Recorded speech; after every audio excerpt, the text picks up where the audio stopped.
हम पढ़ रहे थे पीएन संधि डायोड पूर्ण तरंग दैर्ध्यकारी के रूप में। तो पीएन संधि डायोड पूर्ण तरंग दैर्ध्यकारी के रूप में। तो देखो हम सबसे पहले तो एक काम जानते हैं, जो हमारा जो एसी करंट होता है उसका तरंग रूप ये होता है। एसी करंट, अल्टरनेटिव करंट का एसी रूप ये होता है, तरंग रूप। ठीक है।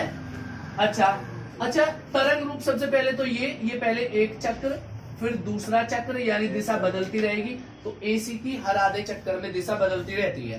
तो तरंग रूप ये हुआ किसका, इनपुट का, मतलब इसमें जो आएगा। अब हम इसे तरंग रूप, इसे हम पूर्ण तरंग दैर्ध्यकारी के रूप में कैसे इस्तेमाल कर सकते हैं वो देखते हैं। ठीक है। तो सबसे पहले हम क्या करते हैं, ट्रांसफॉर्मर लेते हैं भाई। ये रहा ट्रांसफार्मर की ये प्राथमिक कुंडली है और ये सेकेंडरी कुंडली है। ठीक है। और पहली कुंडली में हम किसी धारा स्रोत से धारा देते हैं। यहां से हमने कोई करंट दे दिया। जैसे ही करंट देंगे तो इस कुंडली में यहाँ पे इस करंट बहने लगेगा और इसके पास रखी दूसरी कुंडली में भी धारा बह जाएगी अन्योन्य प्रेरण के सिद्धांत के कारण, है ना। तो इसे करंट दिया, इसमें बहने लगी, अन्योन्य प्रेरण के कारण इसमें भी चली गई। ठीक है। अब जाने के कारण क्या होगा, इससे जो बाहर आएगी तो चूंकि हर आधे चक्कर में ये रूप होगा, बदलती रहेगी। तो अगर पहले आधे चक्र में इसकी धारा की दिशा इस डायोड के अनुसार है तो ये डायोड करंट को अनुमत कर देगा, यानी करंट चला जाएगा, है ना। और ये लोड रेजिस्टेंस का दूसरा सीधा बेस से, कहीं ट्रांसफार्मर की दूसरी कुंडली के बेस से जुड़ा हुआ होगा। तो पहले पीएन, ये वाला जो पीएन संधि डायोड P1 है, इसके कारण इसमें धारा बह जाएगी। मतलब कि पहले आधे चक्र में लोड रेजिस्टेंस RL में धारा होगी, पहले आधे चक्र में होगी, पर किस कारण, P1 डायोड के कारण।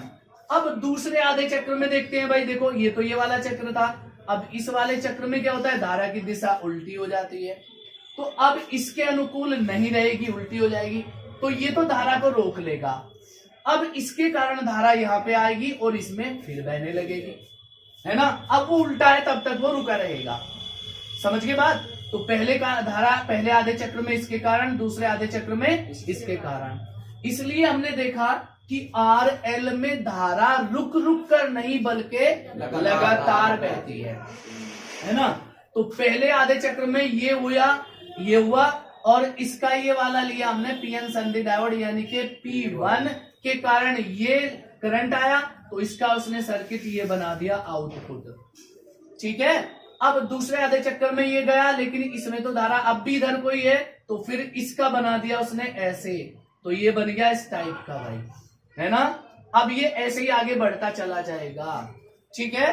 तो इस प्रकार हम कह सकते हैं कि संधि डायोड क्या करता है भाई, एक पूर्ण तरंग दैर्ध्यकारी का भी कार्य कर सकता है। पर कैसे, जब ट्रांसफार्मर की दूसरी कुंडली के दोनों सिरों से एक डायोड को अग्रदिशिक करके जोड़ दिया जाए, है ना, अग्रदिशिक करके जोड़ दिया जाए। अब क्या होगा, तो करंट को वो आधे चक्कर में एक साइड से प्रवाहित कर देगा, आधे में दूसरी साइड से प्रवाहित कर देगा। ठीक है। तो समझ में आई ना बात। अच्छा, इसमें आप जानते हैं ये होती है नरम लोहे की रॉड और ये इसकी प्राइमरी कॉइल, ये सेकेंडरी कॉइल। ये कोई ट्रांसफार्मर है। तो समझ के बात को, बस इसी तरह से काम करता है ये पूर्ण तरंग दैर्ध्यकारी का। ठीक है भाई, बस।